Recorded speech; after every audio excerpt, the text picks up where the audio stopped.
Hi friends, welcome to our channel. நேற்று தான் யாங்கோட பாட்டி ஏசனோட கடையை நாசனம் பண்ணி அவளே துரத்தி விட்ருவாங்கல்ல. உடனே யாங்கும், பாட்டி ஏன் இப்படிலாம் பண்ணுறீங்க? அவளுக்கு இருக்கிறதே இந்த முட்டைகோஸ் கடை தான், அதையும் நாசனம் பண்ணீங்க, அவள் பாவம் அப்படின்ட்டு வேற ஏசனுக்கு சப்போர்ட் பண்ணிக்கிட்டு இருப்பான். உடனே யாங்கோட அம்மாவும், அவள் தான் உன்னை வேணான்னு சொல்லிட்டால, உன்னை எதுக்கிட்ட அவளுக்கு சப்போர்ட் பண்ணிருக்க அப்படின்ட்டு வேற பயங்கரமாக இன்சல்ட் பண்ண ஆரம்பிச்சிருவாங்க. இந்த பக்கம் ஏசனும் இவங்க கிட்டேருந்து எஸ்கேப் போய் ஒரு சந்தில் வேற வந்து ஒழிஞ்சிக்கிட்டு இருப்பா. ஆனால் யாங் இவ எவ்வளோதான் இன்சல்ட் பண்ணாலும் பரவாயில்லன்னு சொல்லிட்டு அதை பற்றிலாம் கவலைப்படாமல் இவளுக்காக ஷூவும் ஃபிஷ் எடுத்துகிட்டு வந்து வேற கொடுப்பான். டேய், பாட்டி சொல்கிற மாதிரி நான் உன்னை மயங்கிட்டேன்னா என்ன அப்படின்ட்டு வேற ஏசுன்னு கேட்பாலாம். இவனும் எதுவுமே சொல்லாமல் வர கம்முன்னு இருப்பான். இங்கே பாரு, நம்ம 2 பேரும் ஒன்றா சேர்ந்து எப்போ பார்த்தாலும் சுற்றிக்கிட்டு இருக்கோன்னு சொல்லிட்டு நான் உன்னை தான் கல்யாணம் பண்ணிக்க போகிறேன், நீ பண்ண எதுவும் இமேஜின் பண்ணிக்காது. உன் பாட்டி உன்னை சும்மா கொடுத்தா கூட நான் வேணாம்னு தான் சொல்லுவேன். உனக்கு ஒரு விஷயம் தெரியுமா, நான் இந்த ஊருக்காரியே கிடையாது, நான் சியோவில் சேர்ந்தவ, என் பூர்வீகம் அங்கே தான் இருக்கான் அப்படின்ட்டு வர சொல்லிக்கிட்டு இருப்பா. உடனே இவனுக்கு வர செம்ம கடுப்பாயிடும். என்னது, உன் அங்கிள் வேற ஏதோ ஊரில் தானே நூடுல்ஸ் கடை வச்சிருக்காருன்னு சொன்னேன், இப்போ என்ன சியோவில் கதை விட்டுட்டு இருக்க அப்படின்ட்டு வர கரெக்டாக கேள்வி கேட்பானா. ஐயோ மாட்டிப்போம் போலியே அப்படின்னு சொல்லிட்டு, டேய் அந்த ஊர் சிவில் பக்கத்தில் தாண்டா இருக்குது அப்படின்ட்டு வர சமாளிக்க ஆரம்பிச்சிருவா. எனக்கு இந்த ஊரும் பிடிக்கல, இந்த கடலும் பிடிக்கல, ரெண்டுமே என் அப்பா அம்மா என்கிட்ட பிரிச்சுக்கிச்சு. அப்படி இருக்கும்போது இந்த ஊருக்காரனை போய் நான் எப்படி கல்யாணம் பண்ணுவேன்? அதை விட முக்கியமாக உன்ன மாதிரி ஒரு பர்சனை நான் கல்யாணமே பண்ண மாட்டேன். உனக்குலாம் கவிதைனா என்னன்னு தெரியுமா? நீயே ஒரு முட்டாள் அப்படின்னு சொல்லிட்டு யாங்க வேற பயமாக இன்சல்ட் பண்ண ஆரம்பிச்சிருவா. உடனே யாங்கு செம கடுப்பாயிடுமா. அப்புறம் எதுக்கு என் பேக்கெட்டில் கையை விட்டுக்கிட்டு இருக்க, போய் சிவல்காரன் பேக்கெட்டில் கை விட வேண்டியது தானே அப்படின்னு சொல்லிட்டு பயமாக வேற இன்சல்ட் பண்ண ஆரம்பிச்சிருவான். இந்த பக்கம் யாங்கோட பாட்டி வேற யாங்கோட அம்மா போட்டு கிளி கிளின்னு கிழிச்சிக்கிட்டு இருப்பாங்க. நீ பண்ணுறதெல்லாம் பார்த்தா நீ அவங்க 2 பேரையும் சேர்த்து வச்சிருவ போல அப்படின்னு சொல்லிட்டு இந்த பாட்டி வேற கண்ணா பின்னான்னு கத்திக்கிட்டு இருக்கும். ஐயோ அத்தை, நீங்கள் வேற, அவங்க 2 பேரும் சின்ன பசங்க, ஏதோ ஒன்றா சுற்றிக்கிட்டு இருக்காங்க, போர் அடித்தா அவங்களே நாளைக்கு பிரிஞ்சு போயிடுவாங்க, நம்ம கண்ட்ரோல் பண்ணணும்னு நினச்சாதான் அவங்க இன்னும் க்ளோஸ் ஆகிடுவாங்க. நீங்கள் அவங்கள பற்றிலாம் எதுவும் கவலைப்படாதீங்க, அவங்க சின்ன பசங்க தானே, இன்னும் எவ்வளோ வருஷம் இருக்குது, நீங்கள் ஃப்ரீயாக விடுங்க, அந்த மாதிரிலாம் எதுவும் நடக்காது அப்படின்ட்டு வர சொல்லிக்கிட்டு இருப்பாங்க. இந்த பக்கம் ஏசனோ வாயை வச்சுட்டு சும்மா இல்லாமல் யாங்க பிடிச்சி நோண்டிக்கிட்டே இருப்பா. உனக்கு என்ன பாவம் பார்க்குறதுனா அவ்வளோ பிடிக்குமா என்ன? எனக்கு சாப்பாடு எப்போ பார்த்தாலும் கொண்டு வர அப்படின்ட்டு வர கேட்பா. நான் பாவம் பார்க்குறதா இருந்தால் ஒரு பிச்சைக்காரனுக்கு சாப்பிட தர மாட்டேன்னா, 10 வருஷமாக உனக்கு ஏன் கொண்டு வரேன் அப்படின்ட்டு வர கேட்பான். நானும் இத்தனை வருஷமாக அது தெரியாமல் தாண்டா உங்ககிட்ட கேட்குறேன், எனக்கு எதுக்கு நீ சாப்பாடு கொண்டு வர, அப்படி என்ன தான் உனக்கு வேணும் என்கிட்ட இருந்து? ஒரு வேளை உன் பாட்டி தான் எனக்கு சாப்பாடு கொடுத்துட்டு என்கிட்ட எதுவும் பேச்செல்லாம் வச்சக்கூடாதுன்னு சொன்னாங்களா என்ன? உன் பாட்டிக்கு பயந்து தான் இதெல்லாம் பண்ணுறியா அப்படின்ட்டு வர கலாய்க்க ஆரம்பிச்சிருவா. உடனே இவனுக்கு வர செம்ம கடுப்பாக விடுமா, பட்டுன்னு வர கையை பிடிச்சிருவான். ஃபஸ்ட் டைம் கையை பிடிச்ச உடனே ஏசனுக்கு வர ஒரு மாதிரி இருக்கும். என்னடா பண்ணுற அப்படின்னு கேட்ட உடனே பட்டுன்னு வர இவனும் கிஸ் பண்ணிவிடுவான். இங்கே பாரு ஏசன், எனக்கு என் பாட்டி கூட இருக்கணும்லாம் ஆசையே கிடையாது, லைஃப் லாங் உன் கூட வாழணும் தான் ஆசை அப்படின்னு சொல்லிட்டு இவன் பாட்டு டைலாக்காக விட ஆரம்பிச்சிருவான். உடனே ஏசனோ, டே உனக்கு ஒழுங்காக கிஸ் கூட பண்ண தெரியல, பண்ணது மட்டும் இல்லாமல் இப்படி வளரிட்டு இருக்க அப்படின்ட்டு வர திட்ட ஆரம்பிச்சிருவா.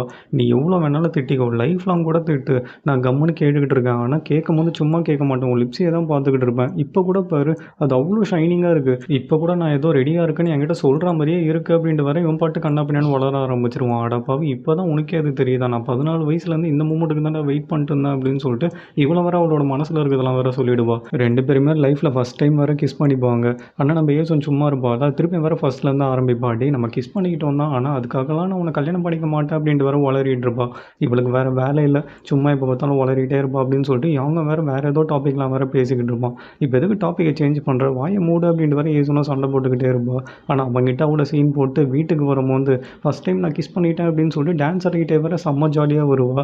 அங்கே வேறு வீட்டில் அவன் தம்பி உட்காந்து சாப்பிட்டுக்கிட்டு இருப்பானோ, அவனுக்கும் வேறு ஊட்டி விட்டுட்டு, ஆமாம் அக்கா எங்கடா அப்படின்னு சொல்லிட்டு அவள் தங்கச்சியை வேற தேடிக்கிட்டு இருப்பா. இந்த ஸ்க்ரீன் பின்னாடி தான் ஒழிஞ்சிக்கிட்டு இருப்பான்னு சொல்லிட்டு ஓப்பன் பண்ணி பார்த்தா உள்ள ஸ்டெப் ஃபாதர் மின்சோக்குன்னு ஒரு பொண்ணோட வேற உட்காந்துக்கிட்டு இருப்பான். புது பொண்ணை பிடிச்சிட்டான் போலியே அப்படின்னு சொல்லிட்டு ஏசுனாலையும் எதுவும் சொல்ல முடியாதுல்ல, அமைதியாக போய் வேற தூங்க ஆரம்பிச்சிருவா. ஆனால் இந்த மின்சோக்கு அந்த ஸ்டெப் ஃபாதர் கிட்ட வேற பயங்கரமாக சண்டை போட்டுக்கிட்டு இருப்பா. உன்னோட ஃபர்ஸ்ட் ஒய்ஃப் குழந்தையெல்லாம் நான் ஏன் பார்த்துக்கணும், உன் குழந்தையெல்லாம் நான் பார்த்துக்கிறேன் அப்படின்ட்டு வர சண்டை போட்டுக்கிட்டு இருப்பா.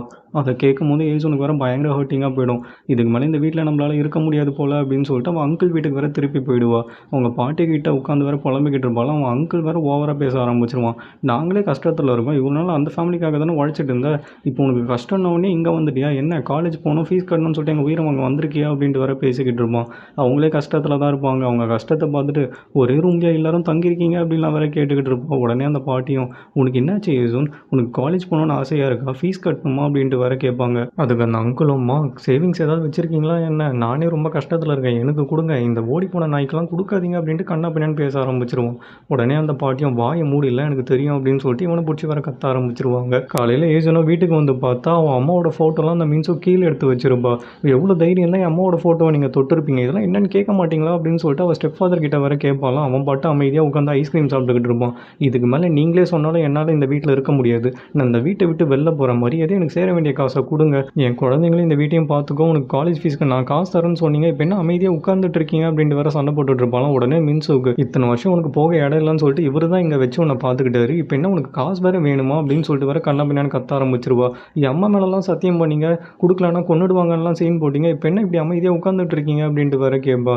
இந்த ஆளே என்கிட்ட வாங்கின கடனுக்கு தான் என்னை கல்யாணமே பண்ணிக்கிட்டாங்க, திருப்பி கொடுக்க முடியலன்னு சொல்லிட்டு இப்போ உனக்கு வேற காசு தரணுமா, என் வயிற்றுல வேற ஒன்று வளருது, இப்போ நாங்கள் அந்த குழந்தைய பார்ப்போமா இல்லை இருக்கிற காசெல்லாம் எடுத்து உங்ககிட்ட கொடுப்போமா, இப்போ கூட உனக்கு புரியல, இந்த ஆள் உன்னை ஏமாத்திட்டாரு, தயவுசெய்து உன் வாழ்க்கையை நீயே பார்த்துக்கோ அப்படின்னு சொல்லிட்டு பயங்கரமாக வேற ஹர்ட் பண்ணி விட்டுருவா. இவளுக்கும் போகிறதுக்கு வேறு வழி இல்லைனால திருப்பி வேற அவன் அங்கிள்கிட்டே போய் ஹெல்ப் கேட்பா. அவரும் என்னால் உனக்கு காலேஜெல்லாம் அனுப்ப முடியாது, வேணா பூசானில் இருக்க ஃபேக்ட்ரிக்கு அனுப்புகிறேன், அவங்களே உனக்கு நிறைய ஸ்கில்லெல்லாம் கற்றுக் கொடுப்பாங்க, நீ என்ன பண்ணு, அங்கே 10,000 சம்பளம் கொடுப்பாங்க, அதில் பாதி நீ வச்சுக்கோ, மீதி எங்களுக்கு அனுப்பிச்சிரு, ஏன்னா உனக்கு ஃப்யூச்சரில் கல்யாணம்லாம் பண்ணோம்ல, அதுக்கு கமிஷன் வேணா வச்சுக்கேன் அப்படின்ட்டு வேற பயங்கர திமிரா பேசிக்கிட்டு இருப்பாரு. சே, இந்த ஜூஜு ஐலாண்டில் நான் ஒரு பொண்ணாக பிறந்ததுக்கு பதில் ஒரு மாடாக பிறந்திருக்கலாம் போல் அப்படின்னு வேற பயங்கரமாக ஃபீல் பண்ணிக்கிட்டு இருப்பா. இங்கே பாரு ஏசோன், இதை விட்டு உனக்கு ஒரு நல்ல ஆப்பர்ச்சுனிட்டி கிடைக்கவே கிடைக்காது, உன் அம்மா கூட உன்னை விட்டு போயிட்டாங்க, இப்போ யார் இருக்கா உனக்கு, நல்லா யோசிச்சுப்பாரு அப்படின்னு வேற பயங்கர ஹர்ட்டிங்காகவே பேசிக்கிட்டு இருப்பான். இவன் சொல்ல சொல்ல ஏசோனுக்கு வேற நமக்காக இந்த உலகத்தில் யாருமே கிடையாதான்னு சொல்லிட்டு இவ்வளோ வேற பயங்கரமாக ஃபீல் பண்ண ஆரம்பிச்சிருவான். அப்போ தான் யாங்கோட ஞாபகமே வரும். அழுதுகிட்டே யாங்கிட்ட வந்துட்டு, யாங் உன் வீட்டில் நிறைய ரூம்ஸ் இருக்கா, எனக்காக உன் பாட்டிக்கிட்ட சண்டை போடுவியா அப்படின்லாம் வேற கேட்டுட்டு இருப்பா. யாங்க்கு வேற ஒன்றுமே புரியாது, என்னாச்சு உனக்கு, ஏன் இப்படி அழுதுகிட்டு இருக்க, உன்னை யாராவது ஹர்ட் பண்ணிட்டாங்களா அப்படின்ட்டு வேற கேட்பான். என்னை என் வீட்டை விட்டு துரத்திட்டாங்கடா, என் அங்குளும் என்னை பூசானுக்கு ஃபேக்ட்ரி வேலைக்கு அனுப்பலான் இருக்காரு, என்னை படிக்க விட மாட்டாராம் அப்படின்னு சொல்லிட்டு பயங்கரமாக வேற எழுதுகிட்டு இருப்பா. இப்போதைக்கு இந்த உலகத்தில் என் மேலே அக்கறை காட்டுறதுக்கும் என்னை பார்த்துக்கிறதுக்கும் ஒரே ஒரு ஆள் தாண்டா இருக்காங்க, அது நீ தான் யாங்க அப்படின்னு சொல்லிட்டு பயங்கரமாக வேற ஃபீல் பண்ண ஆரம்பிச்சிருவா. இருந்தாலும் கடவுளே, போய் இந்த தீவுக்காரன் கூட என் வாழ்க்கையை நான் வாழணும், இவனுக்கு கவிதைனா கூட என்னன்னு தெரியாது அப்படின்னு சொல்லிட்டு அவன் முன்னாடியே உட்காந்து வேற பயங்கரமாக கதறி கதறி அழுதுகிட்டு இருப்பா.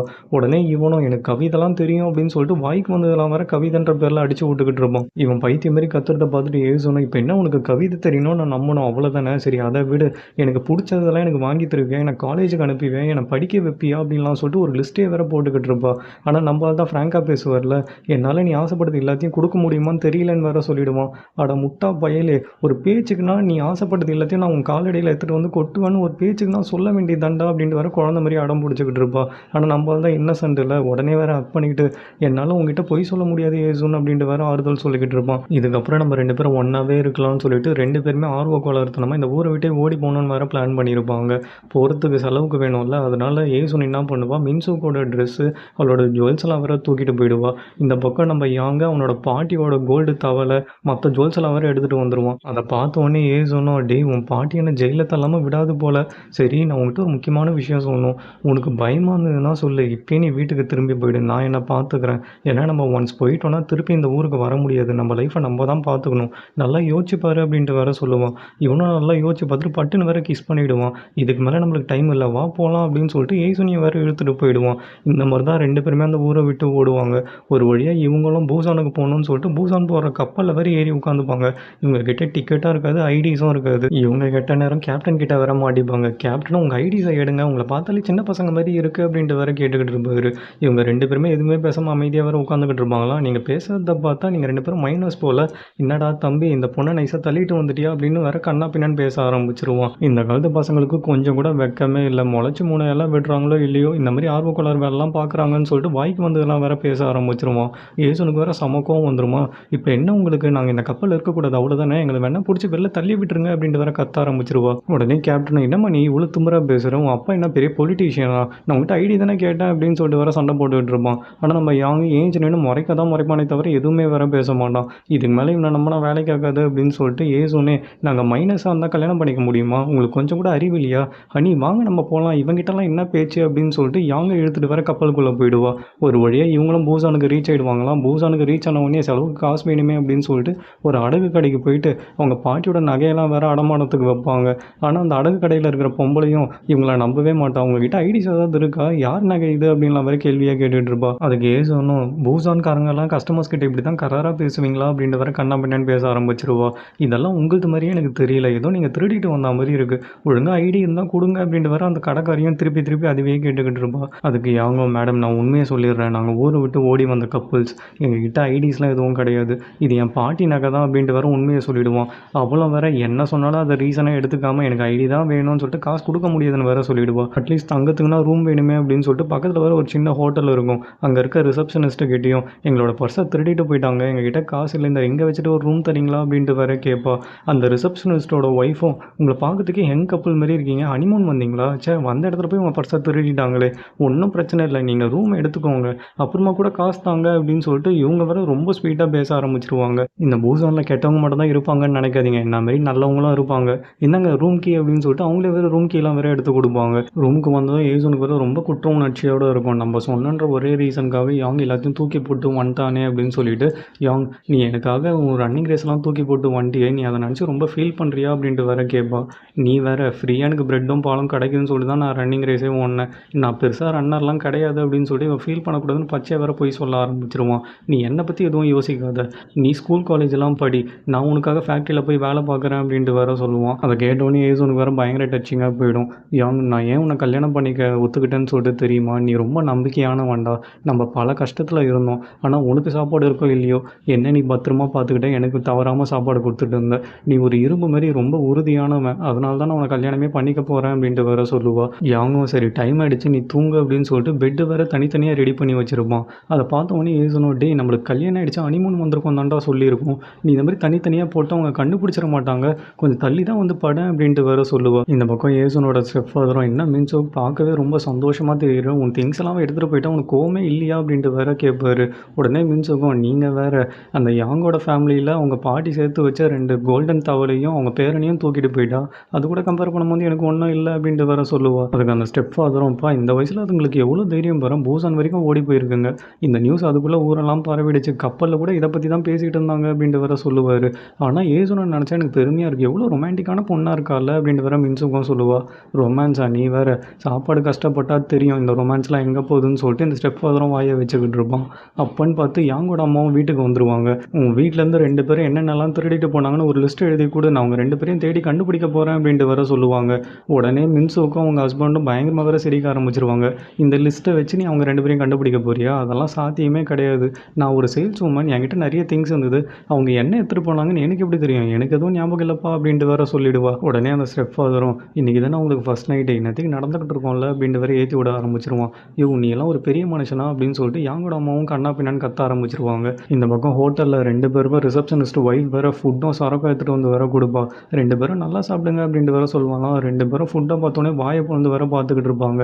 என்ன அப்படி பார்க்குறீங்க, இன்றைக்கி தானே உங்களுக்கு ஃபஸ்ட் நைட்டு, 2 பேரும் சாப்பிட்டு நல்லா சந்தோஷமாக இருங்கப்பா. ஃபஸ்ட் நைட்டுன்னு சொன்ன உடனே 2 பேருக்கும் கண்ணெல்லாம் எப்படி சவுக்குது பாரு அப்படின்ட்டு வேற மொக்க போட்டுட்டு வேற இருக்குமா. யாங்க வேற ஒரு மாதிரி இருக்கும். சரி அதெல்லாம் நாங்கள் பார்த்துக்குறோம், நீங்கள் ஃபஸ்ட்டு கிளம்புங்க அப்படின்னு சொல்லிட்டு அந்த லேடியை வேற துரத்தி விட்ருவோம். இந்த பக்கம் யாங்கோட அம்மாவும் இவங்க 2 பேரையும் எப்படியாவது கண்டுபிடிச்சே ஆகணும்னு சொல்லிட்டு நேரம் காலம்லாம் பார்க்காம பூசானுக்கு வேற கிளம்பி வந்துக்கிட்டு இருப்பாங்க. காலையில் ஏஞ்சவொடனே யாங் வேற எங்கேயோ கடைக்கு போயிட்டு வேற வருவான். டே பாத்ரூம்லாம் க்ளீனாக இருக்கா அப்படின்னு சொல்லிட்டு ஏசுன் வேற தூக்கத்திலே வளரிட்டு இருப்பா. ஃபேன் வேற உடஞ்சிருக்குமா, இந்த ஃபேன் எப்படி உடஞ்சிது, நம்மளை பே பண்ண சொன்னால் என்ன பண்ணுறது அப்படின்ட்டு வேற யாங்கும் பயங்கரமாக டென்ஷன் ஆகுமா. நீ எதுவும் கவலைப்படாத, அவங்க தான் நல்ல மனுஷங்களாக இருக்காங்களே அப்படின்னு சொல்லிட்டு வேற ஏசுனும் தூங்கிட்டு இருப்பாலாம். உடனே டோர் வழியாக ஒரு பில்லு வேற வந்து விழுமா. அதை பார்த்தோன்னே யாங் வேற பயங்கர டென்ஷன் ஆகிடுவான். இன்னும் சாப்பாடு சரக்கு எல்லாத்துக்கும் பில்லு தனித்தனியாக போட்டு வச்சிருக்காங்க அப்படின்னு சொல்லிட்டு வேற பார்த்துக்கிட்டு இருப்பான். இப்போ எதுக்கு இவ்வளோ டென்ஷன் ஆகுற, என்ன பில் அது அப்படின்னு சொல்லிட்டு வேற ஏசுனும் கேட்பா. காம்ப்ளிமெண்ட்டுன்னு சொல்லிட்டு இப்போ எல்லாத்துக்கும் தனித்தனியாக பில்லு வேற போட்டிருக்காங்க. ஆமாம் வந்ததுலேருந்து நானும் பார்க்குறேன், நம்ம பேக் எல்லாம் எங்கே காணவே காணும்னு சொல்லிட்டு ரூம் ஃபுல்லாக வேற தேடி பார்ப்பாங்க. இல்லைன்னு தெரிஞ்சவொடனே கீழே ரிசப்ஷனிஸ்ட் கிட்ட போயிட்டு எங்கள் பேகு காணவே காணும், ஏதோ திருட வந்து திருடிட்டு போயிட்டான் போல அப்படின்ட்டு வேற ஏசுனும் கதை சொல்லிக்கிட்டு இருப்பா. என்னங்க கதை சொல்கிறீங்க, நீங்கள் பேக்கே கொண்டு வரலையே, ஒழுங்காக சாப்பிட்டதுக்கும் உடச்ச ஃபேனுக்கும் பில்லை செட்டில் பண்ணிட்டு போங்க, இல்லை போலீஸை கூப்பிடுவேன் அப்படின்ட்டு வேற அந்த ரிசப்ஷனிஸ்ட்டை மிரட்டிட்டு இருப்பான். என்னது போலீஸா, நாங்களே எங்கள் பேக்கை தொலைச்சிட்டு நின்றுட்டு இருக்கோம், இப்படிலாம் பேசுகிறீங்க அப்படின்ட்டு வேற 2 பேரும் பாவமாக நின்றுட்டு இருப்பாங்க. அப்போன்னு பார்த்து ரிசப்ஷனிஸ்ட் ஒய்ஃபும் வந்துட்டு நேற்று வரைக்கும் நல்ல மாதிரி பேசியிருப்பாள், இப்போ வந்துட்டு என்னது பேக்கா, நீங்கள் நேற்று பேக்கோடையும் வரலையே அப்படின்ட்டு வேற சொல்லுவா. என்ன மேம் இப்படி பேசுகிறீங்க, நேற்று நான் பேக்கை கீழே வச்சுட்டு தானே உங்கள் கையால் சாவி வாங்கினேன், இப்போ எப்படி சொல்கிறீங்க அப்படின்ட்டு வேற ஆர்கியூ பண்ணிக்கிட்டு இருப்பாங்களாம். இதெல்லாம் செட் ஆகாதுங்க, பேசாமல் போலீஸை கூப்பிடுங்க, ஊரை விட்டு ஓடி வந்த இந்த 2 பசங்களையும் அவங்க பார்த்துப்பாங்க அப்படின்னு சொல்லிட்டு அந்த லேடி வேற பயங்கர திமிரா பேச ஆரம்பிச்சிடும். அதை கேட்டவொடனே ஏசுனுக்கு வேற பயங்கர டென்ஷன் ஆகிடுமா.